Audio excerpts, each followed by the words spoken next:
आपके इस spot on unfiltered academy की तरफ से अपने नागरिकों से कहना चाहूंगा कि इस शहर को हमें सुधारना है तो सबसे पहले ये जो बेचा जा रहा है इसके खिलाफ हमें आवाज उठाना है। नमस्कार दोस्तों, स्पॉट ऑन अनफिल्टर्ड में आपका स्वागत है। आज हमारे साथ जो गेस्ट मौजूद है उन्हें किसी एक पहचान में बांधना मुश्किल है। एमडी मेडिसिन में गोल्ड मेडलिस्ट है सर, 2 बार कॉर्पोरेटर रह चुके हैं, अकोला म्युनिसिपल कॉर्पोरेशन के विरोधी पक्ष नेता रह चुके हैं। फिलहाल उनपे अमरावती बंडेरा की भी जिम्मेदारी है और साथ ही महाराष्ट्र कांग्रेस प्रदेश कमेटी के उपाध्यक्ष भी। सर ने हाल ही में हाईकोर्ट में याचिका दाखिल की अकोला में बढ़ते हुए टैक्स को लेकर। आइए स्वागत करते हैं doctor Zeeshan Hussain sir. Sir welcome है आपका स्पॉट ऑन अनफिल्टर्ड। सर आपकी तीसरी पीढ़ी है राजनीति में। आपके दादा और पिता ने अकोला की राजनीति और मंत्री पद में जो भूमिका निभाई उससे आपको क्या प्रेरणा मिली और आप राजनीति में आए? सोची समझी पॉलिसी के जरिए तो मैं राजनीति में नहीं आया। मेरा एमबीबीएस हुआ, एमबीबीएस के बाद एमडी हुआ। जब एमडी हुआ तो मैंने ऐसा सोचा भी नहीं था कि अकोला जाके पॉलिटिक्स में आना है। लेकिन उसी वक्त सन 2010-11 में माननीय श्री राहुल जी गांधी ने एक यूथ कांग्रेस में पढ़े लिखे बच्चों को सामने आगे लाओ करके एक अभियान शुरू किया था। उसके तहत कहीं ना कहीं अब जैसा टहलने की आदत थी तो यूथ कांग्रेस में ज्वाइन किया। यूथ कांग्रेस ज्वाइन करने के बाद पॉलिटिक्स में आया। जब घर में बचपन से राजनीति का माहौल रहा हो, क्या आपको पहले से ही तय था कि राजनीति में? जैसे मैंने अभी आपसे कहा कि ऐसा पहले से कुछ तय नहीं था और जैसा वो एक हिंदी में गाना था कि होते होते प्यार हो गया, बस समझिए आप होते होते हो गया। आपके परिवार का नाम अकोला की राजनीति में बहुत बड़ा है, क्या इस नाम को आगे ले जाने का दबाव कभी महसूस हुआ? देखिए दबाव तो काफी रहता है और जब कुछ हमें किसी को भी परिवार से अगर कुछ मिलता है, कुछ अच्छा मिलता है तो आपकी जिम्मेदारियां भी बहुत डबल हो जाती है। तो मैं ऐसे समझता हूँ कि दबाव हमेशा तब से रहा है, लेकिन दबाव ये रहा कि आप जिंदगी में जो भी करो, चाहे मैं मेडिकल फील्ड से जुड़ता हुआ काम करूँ, सोशल सर्विस में जुड़ता हुआ काम करूँ, पॉलिटिक्स में करूँ, तो आपको अच्छाई बुराई इसके बीच का अंतर रखते हुए हमेशा आगे बढ़ना है। अच्छाई बुराई का अंतर नजर में रखते हुए अपने फैसले लेने हैं, ये एक भार हमेशा से रहा है। हाल ही में आपने अकोला के नागरिकों पर बढ़ते हुए टैक्स को लेकर हाईकोर्ट में याचिका दाखिल। इस कदम के पीछे सबसे बड़ी चिंता क्या रही? देखिए जो हमारी राजनीति है, चाहे हम नेशनल लेवल की बात करें, स्टेट लेवल की बात करें या लोकल लेवल अकोला के लेवल पे बात करें, राजनीति का सबसे बड़ा चैलेंज है इस राजनीति को दीमक की तरह खाता हुआ भ्रष्टाचार। ज्यादातर जो लोग हैं वो फैसले जो है जो जनप्रतिनिधि है, चाहे किसी भी स्तर पर कोई भी हो, ज्यादातर उनके फैसले इस चीज पर निर्भर करते हैं कि इससे मेरा क्या। ज्यादा कहूंगा तो थोड़ा हंगामा हो जाएगा, लेकिन ये मेरा क्या और ये 10% 15% पहले सुनते मतलब मैंने पॉलिटिक्स में ज्वाइन किया 10% 15% सुनते पिछले कुछ सालों में 20 25 30% की बात चलती है। तो मैं ऐसा समझता हूँ कि सबसे बड़ा दबाव इसमें यही था कि हर वो व्यक्ति जो कहीं ना कहीं इस रूट से फायदा लेता था, उससे कहीं ना कहीं बदनामी करने का, कहीं ना कहीं कान खींचने का, कहीं ना कहीं विरोध करने का और कहीं ना कहीं हिम्मत तोड़ने का ये कोशिश तो जरूर की है, ऐसा मैं समझता हूँ। अकोला और बटनेरा की जनता किन समस्याओं से सबसे ज्यादा परेशान है और आपको क्या लगता है तत्काल बदलाव क्या जरूरी? देखिए इसके जवाब 2 हिस्सों में रहेगी, मैं समझता हूँ। तो जो पिछला आपका सवाल था उससे मिलता जुलते ही इसका भी जवाब रहेगा कि अकोला, अमरावती, बटनेरा कहीं की बात करें, सबसे बड़ा जो आपको जो दिखती है, हम कहते हैं कि सुविधाएं नहीं है, हम कहते हैं कि रोड नहीं है, हम कहते हैं कि साफ सफाई नहीं होती है, पानी 4 दिन 8 दिन 10 दिन में एक बार आता है और इस चीज को लेकर हम अपनी नाराजगी जाहिर करते रहते हैं। लेकिन ये एक एवरेज वोटर का, बल्कि मैं वोटर शब्द नहीं इस्तेमाल करूंगा, एक नागरिक का और एक जागरूक नागरिक का ये नागरिक की जिम्मेदारी है कि वो जो सुविधाएं नहीं मिलती है, जो बार बार तकलीफें जो बर्दाश्त करनी पड़ती है, ये क्यों करनी पड़ती है, इस क्यों का जवाब ढूंढना बहुत जरूरी है। और मैं फिर समझता हूँ ये क्यों में एक बहुत बड़ी चीज है कि इस शहर को, शहर की नीति और वो नीति तय करने के लिए जो नियत होना चाहिए, जिसको इंग्लिश में बड़ा अच्छा शब्द है पॉलिटिकल विल, या उसको मैं अकोला के लिए कहूंगा तो लैक ऑफ पॉलिटिकल विल। तो ये जो लैक ऑफ पॉलिटिकल विल है, ये सबसे बड़ा प्रॉब्लम है। अकोला का कहिए, अमरावती का कहिए, बडनेरा का कहिए, अमरावती का तो शायद मैं नहीं कह सकता, बडनेरा का शायद मैं कितना कहूंगा पता नहीं, बट बडनेरा अकोला में तो मैं ऐसा समझूंगा कि लैक ऑफ पॉलिटिकल विल ये सबसे बड़ी बीमारी है। और इस बीमारी के लक्षण क्या है, तो जिसके बारे में हमने बात की कि हम जमाना आगे जा रहा है, टेक्नोलॉजी आगे जा रही है, अकोला पीछे जा रहा है। मैं समझता हूँ लैक ऑफ पॉलिटिकल विल ये सबसे बड़ी समस्या है। आप सभी धर्म और समाज के लोगों के बीच लोकप्रिय इस भरोसे को बनाए रखने के लिए आपकी क्या सोच और रणनीति है? देखिए, सबसे इसको मैं दो तीन चीजों में कहूंगा कि पहले तो आपको धर्म, या अगर आप कोई सोशल फील्ड में हो तो धर्म तो बाजू में रखिए, आपके फैसले लीजिए।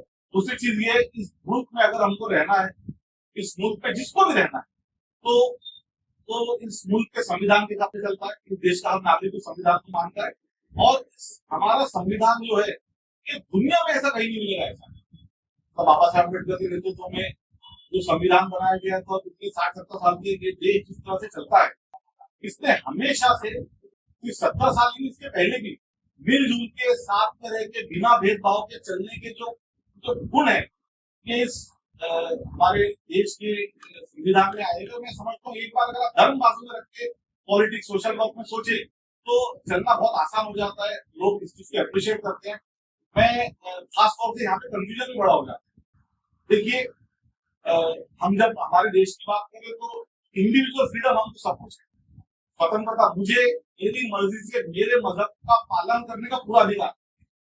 मैं जिस चीज को मेरा मजहब समझता हूँ, मुझे जैसे जीना है, किसी को हिंदू बन के जीना है हिंदू बन के जी सकता है, वो रीति रिवाज से जी सकता है, मुसलमान बन के जीना है मुसलमान बन के जी सकता है, क्रिश्चियन बन के जीना है क्रिश्चियन बन के जी सकता है। मैं मेरा मजहब मेरे तरह से फॉलो करूंगा, इसमें दखलंदाजी करने का किसी को अधिकार नहीं। ये हम फ्रीडम बोलते हैं, फ्रीडम ऑफ रिलीजन जो हम कहते हैं, कॉन्स्टिट्यूशन राइट जो हमारा संवैधानिक अधिकार जो है। और इसी के साथ में मैं दूसरे को उसमें दखलंदाजी ना करूं, ये भी बहुत जरूरी है। तो देखिए, अगर कोई हिंदू भाई है तो उससे ये अपेक्षा नहीं है कि वो टोपी पहन के मस्जिद में आए। कोई मुसलमान है, उससे ये अपेक्षा नहीं है कि आप मंदिर में जाके घंटियां बजाएं। आपसे अपेक्षा ये है कि अगर कोई हिंदू भाई उसके धर्म का पालन कर रहा है, आप उसमें दखलंदाजी मत करिए, आप उसकी इज्जत करिए। कोई मुसलमान है, अपने मजहब का पालन कर रहा है, आप उसमें दखलंदाजी मत करिए, उसकी इज्जत करिए, उसके धर्म की इज्जत करिए। तो आपको सामने वाले के मजहब को, सामने वाले के दीन को, सामने वाले का जो धर्म है उसकी इज्जत करना, ये हमारे देश में बहुत ही बुनियादी चीज है। और जब हम ये चीज फर्क सीख जाएंगे कि भाई मेरा मजहब मेरे हिसाब से फॉलो करूंगा, आप आपको मतलब आपके हिसाब से फॉलो करिए, मैं आपके उसमें दखलंदाजी नहीं करूंगा, आप मेरे उसमें दखलंदाजी मत करिए। मैं आपके धर्म की आपकी इज्जत करूंगा, आपके रीति रिवाजों की इज्जत करूंगा, आप उनको मैं भला बुरा नहीं बोलूंगा, आप मेरे उसमें बुरा मत बोलिए। या यानी हम इसको अगर रिलीजियस पर्सपेक्टिव में तो लकुम दिनकुम वलिय दिन, तो यही बेसिक प्रिंसिपल है। इसको लेकर अगर हम चले तो मैं ऐसा समझता हूँ इस मुल्क में ऐसा कोई भी इंसान नहीं है जो आपको बुरा बोलेगा, बुरा कहेगा। और यही नीति में, यही पॉलिसी हमारी हमेशा रहना चाहिए। आपके अनुसार अकोला की स्वास्थ्य सेवाओं में क्या इम्प्रूवमेंट है? देखिए, अकोला में स्वास्थ्य सेवाओं के नाम पे कुछ होता ही नहीं। आप अगर मुंबई देखें, आप अगर पुणे देखें, तो अकोला में आज से कुछ साल पहले अगर हम पीएचसी की बात करें तो अकोला डिस्ट्रिक्ट महाराष्ट्र में सबसे पहले पीएचसी डिस्ट्रिक्ट में से अकोला हुआ करता, 1980 की बात कर रहे हैं। अमरावती से पहले पीएचसी अकोला में एस्टेब्लिश हुई। तो अकोला में उसके बाद में हम धीरे धीरे पीछे चले गए। और आज आम नागरिक के स्वास्थ्य के लिए दो बुनियादी चीज होती है, एक होता है सैनिटेशन, साफ सफाई जिसे हम कहते हैं, दूसरा होता है कि हॉस्पिटल, ओपीडी, ये गवर्नमेंट सिस्टम एडमिनिस्ट्रेशन ने, महानगर पालिका ने प्रोवाइड करना चाहिए। और जो एक तो यहाँ पे है नहीं, जो है वो बहुत बुरे हैं, कुछ है जो कागज पे चलते हैं। और वापस से जो मैंने आपको एकदम शुरुआत में कहा कि मेरा क्या, इस चक्कर में आगे कुछ चीजें बढ़नी है।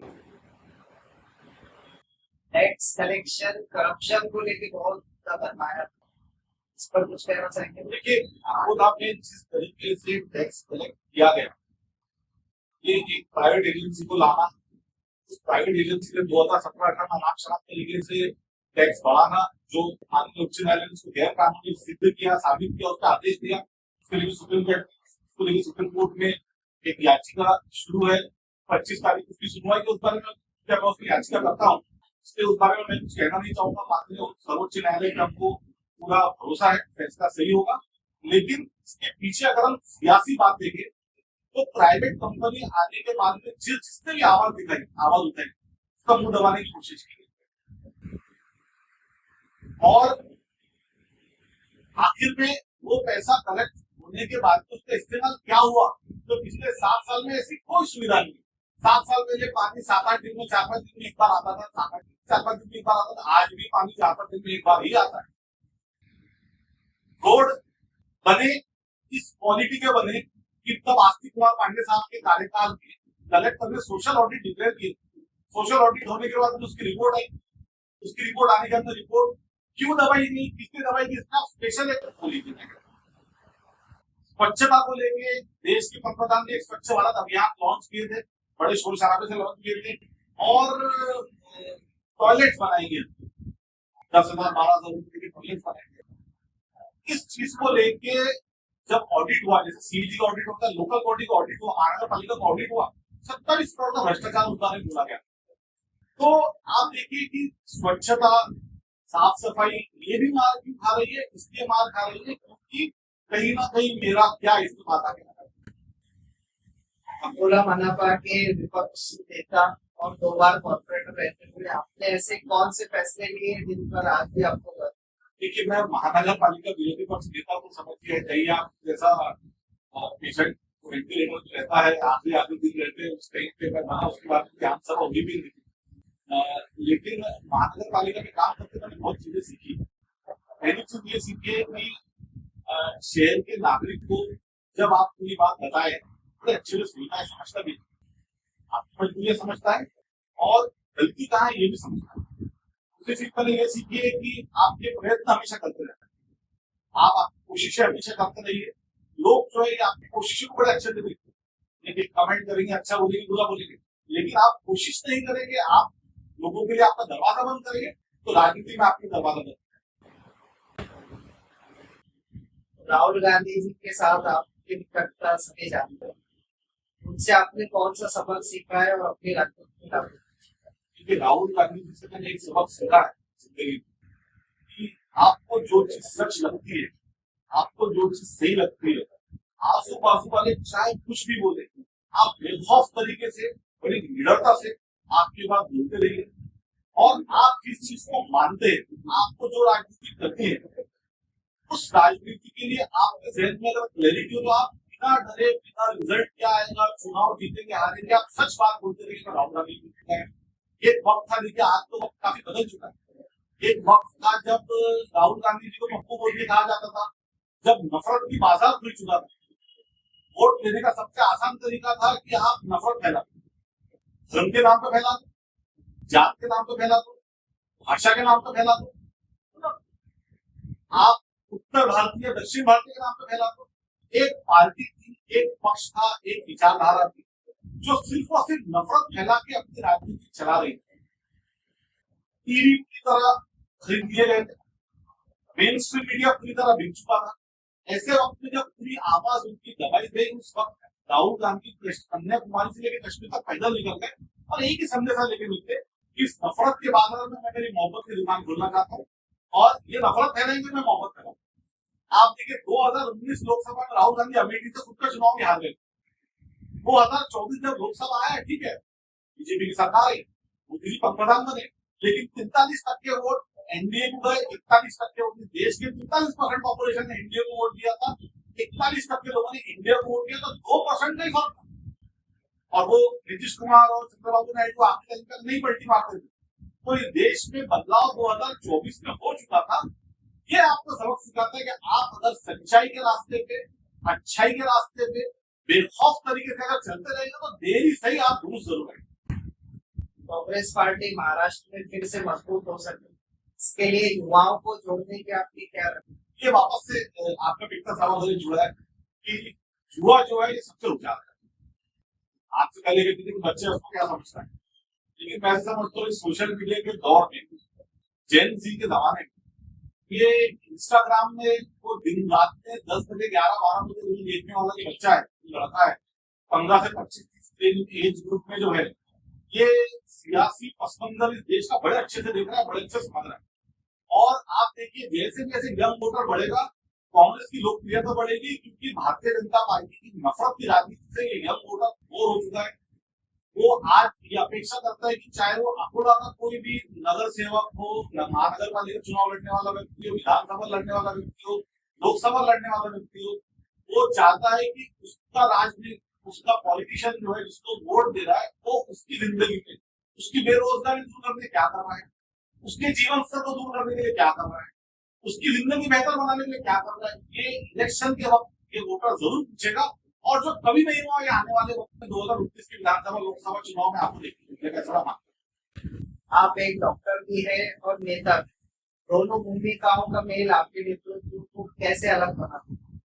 देखिए, ऐसे समझता हूँ कि मेडिकल प्रोफेशन से मैं एक चीज सीखा कि दिल में हमदर्दी की बेहद जरूरी, और मैं इसको मतलब सवाल थोड़ा सा आगे लेके जाऊंगा कि डॉक्टर हूं शायद इसलिए कुछ बुरा काम करे बगैर नेतागिरी कर पाता। मैं एक एवरेज नागरिक हूँ, अकोला का हर नागरिक हूँ, एक बात हमेशा कहूंगा कि आपका वोट मांगने जो भी आए, जैसे मैंने कहा कि वो ग्राम पंचायत का वोट हो, जिला परिषद एरिया में पंचायत समिति का वोट हो, नगर परिषद का वोट हो, नगर पंचायत का वोट हो, नगर पालिका का वोट हो, महानगर पालिका का वोट है, विधानसभा का वोट है, लोकसभा का वोट, कोई भी वोट आपके पास में मांगने वाला अगर कोई आए, तो आपने एक चीज जरूर सोचिएगा कि ये उसकी ज्यादा जिंदगी, उसकी जिंदगी का खर्च ये अपने तौर पे कुछ हक हलाल की कमाई से गुजार रहा है या आपको बेच के गुजार रहा है। ये सवाल करना बहुत जरूरी है, और ये आजकल यंगर जनरेशन में पूछने लगे। तो मैं समझता हूँ डॉक्टर हूँ, थोड़ा ओपीडी से आईटी से घर पे लेके जाता हूँ, इसलिए पॉलिटिक्स भी कर पाता हूँ, और बिना दाग के, बिना दामन के, बिना कोई कॉन्ट्रैक्टर के सामने नजरें झुकाकर, बिना कोई कॉन्ट्रैक्टर को गाली देकर अच्छे से राजनीति कर सकता हूँ। इसका एक मूलभूत कारण ये कि कहीं ना कहीं कुछ मेडिकल प्रोफेशन से मुझे मदद मिल जाती है। आने वाले 5 सालों में आप अकोला और अमरावती को किस स्वरूप में देखना चाहते हैं? देखिए, मैं अकोला को अमरावती से आगे देखना चाहता हूँ। अमरावती अपनी एक ऐसा वक्त था, आज से अगर हम 1975 से 85-90 के पीरियड अगर देखें, तो आप देखिए हमारा चीजों पे से ध्यान हट जाता है। मैं मेडिकल फील्ड से काम करता हूँ। डायरेक्टर जो है मुंबई में बैठता है, director of health DHM central में रहते हैं। डिप्यूटी डायरेक्टर जो है, जो हम डीडीएचएम जिनको होते हैं, डिप्यूटी डायरेक्टर हेल्थ सर्विसेज, ये हमेशा डिविजनल हेडक्वार्टर पर रहता है। तो अमरावती ये हमारा डिविजनल हेडक्वार्टर, लेकिन डीडीएचएम जो है, डिप्यूटी डायरेक्टर हेल्थ सर्विस जो है, हमारे डिप्यूटी डायरेक्टर जो इस अमरावती डिविजन का हेड है, तो अमरावती में ही बैठता है, तो अकोला में बैठता है, तो ऑफिस अकोला में। आप देखिए एमएससीबी का डिविजनल ऑफिस अकोला में।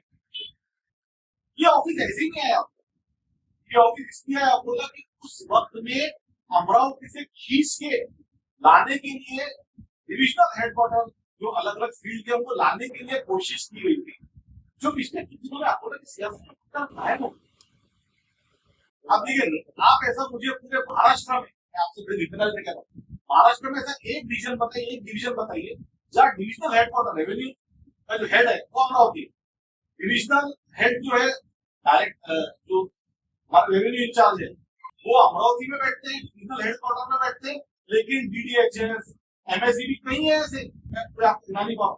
ये सारे हेडक्वार्टर अकोला में, ये शायद कहीं भी नहीं है, उस वक्त उसको खींच के लाया गया। और अब क्या हो गया कि कहीं ना कहीं अमरावती अकोला से बहुत आगे जा चुका है, जो काफी पीछे। ऐसा समझता हूँ कि ये बेहद जरूरी है कि आने वाले वक्त में अकोला वापस से जो पहले की जो उरूज था उस उरूज पे वापस पहुंचे। मैं स्वीकृत करता हूँ कि ये बदलाव अगर करता है तो इसमें नागरिकों का साथ बेहद जरूरी है।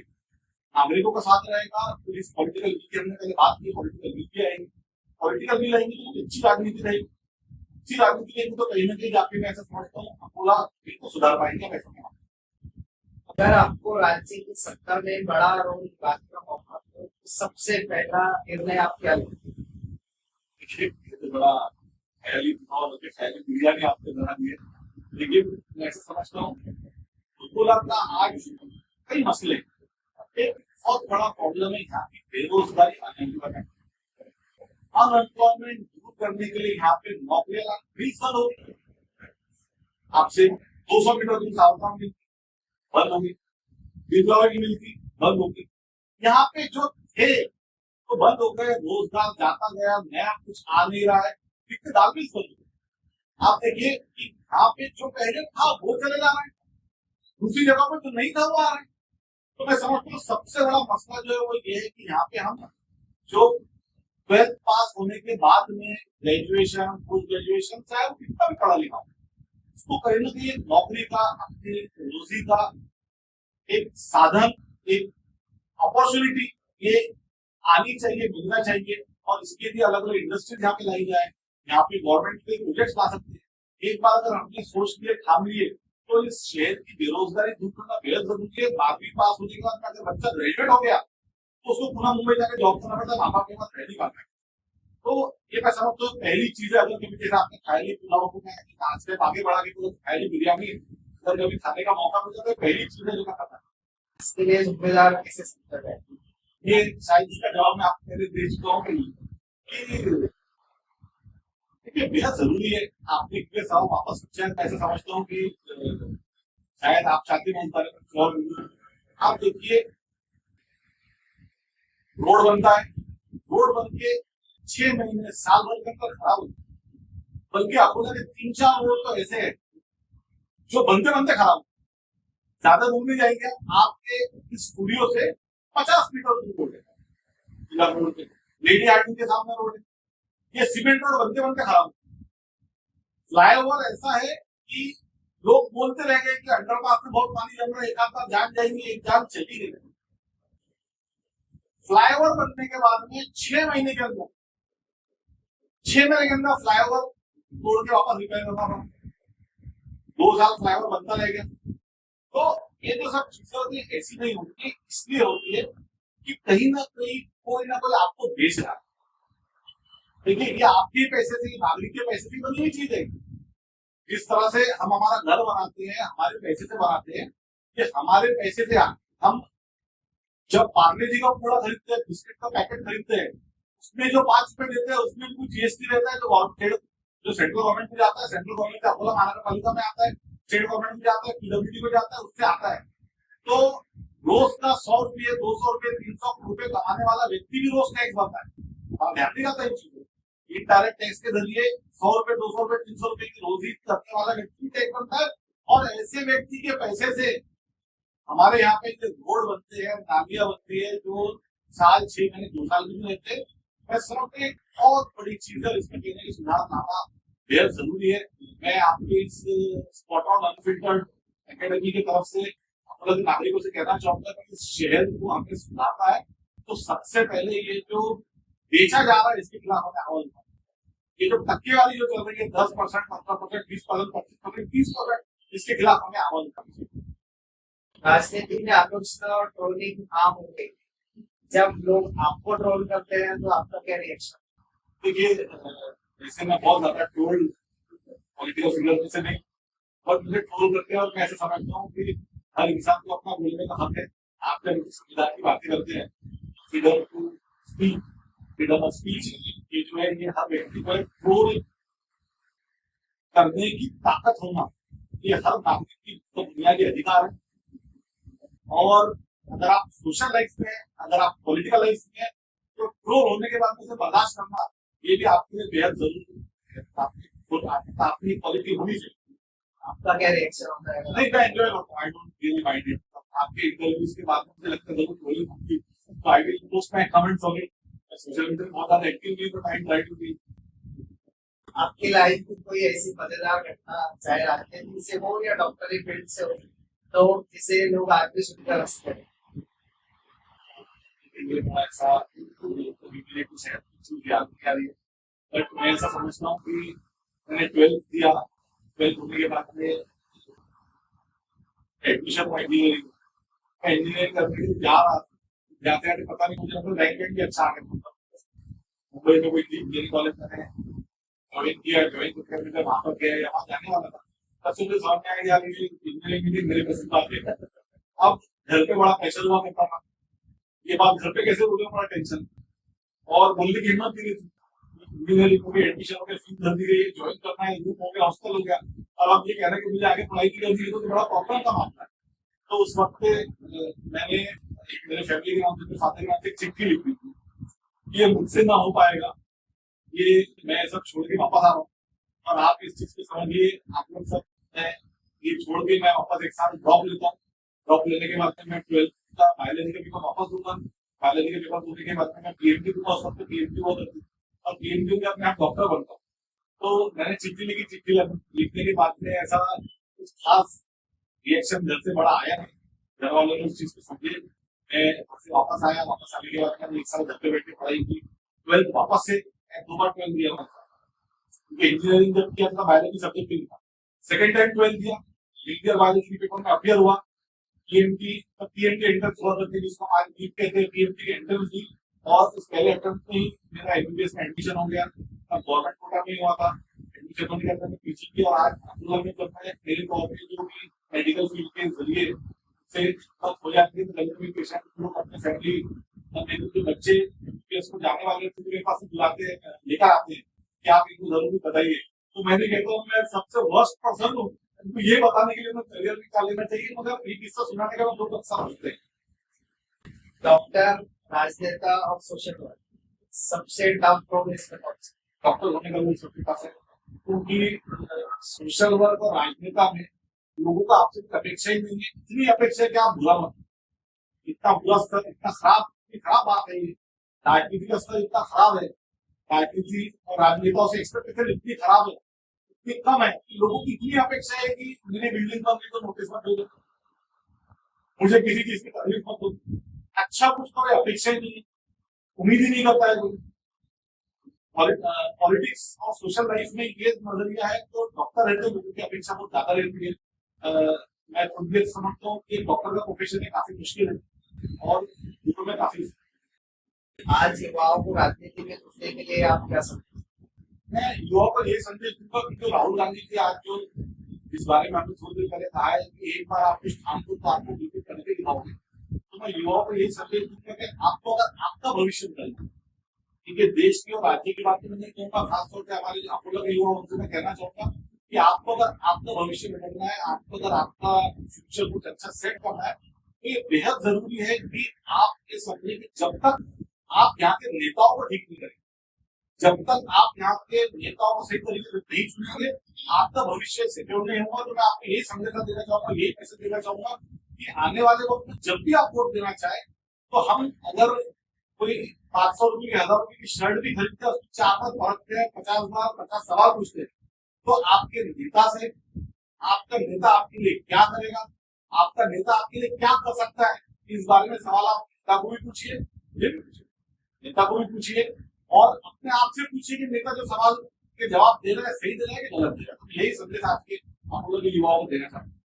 स्पॉट ऑन अनफिल्टर्ड के बारे में क्या कहते ये तो बड़ी खुशी हुई है, मैं जैसे मैंने कहा थोड़ा सा सोशल मीडिया से दूर हूँ, आपके इंटरव्यू देखे तो मुझे लगा था कि ये बड़ा इंटरेस्ट उस चीज में आया था, मैं सोच भी रहा था कि एक बार कभी ना कभी आपसे बात हो, मुझे यहाँ आने का मौका मिले, और मैं खासतौर से अपोलो के लेवल पे इस तरह से प्रोफेशनल तरीके से आपकी सारी चीजें कैरी आउट कर रहे हैं, मैं आपका तहे दिल से आपका शुक्रिया अदा करता हूँ। दोस्तों, ये थे डॉक्टर निशान हुसैन सिंह, जो मल्टीपल रोल्स प्ले करते हैं। आपको सर डॉक्टर भी है और राजनीति भी। सर ने बहुत ही डीपली आपको पे बात की है। इसी तरह के लीडर्स को, अंडरटेनर्स को, डॉक्टर्स को सुनने के लिए सब्सक्राइब कीजिए।